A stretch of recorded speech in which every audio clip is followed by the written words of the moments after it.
Israel ও যুক্তরাষ্ট্রের যৌথ হামলায় ইরানের সর্বোচ্চ ধর্মীয় নেতা আয়াতুল্লাহ আলী খামেনির মৃত্যুর মাত্র 11 দিন আগে দেওয়া তার শেষ জনসম্মুখের ভাষণ এখন নতুন করে আলোচনায়।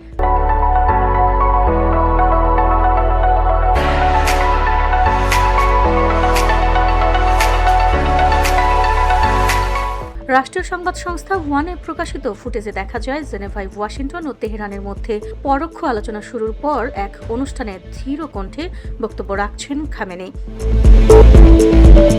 সেই ভাষণে তিনি স্পষ্ট ঘোষণা দেন, আমাদের অবশ্যই প্রতিরোধী অস্ত্র থাকতে হবে। কোনো দেশের কাছে যদি প্রতিরোধী অস্ত্র না থাকে তাহলে সেই দেশ শত্রুর পায়ের নিচে পিষ্ট হবে। তিনি জোর দিয়ে বলেন, এই সময়ে আমাদের দেশের জন্য শক্তিশালী প্রতিরোধমূলক অস্ত্র খুবই প্রয়োজন, কিন্তু আমেরিকা অযথা এতে নাক গলাচ্ছে।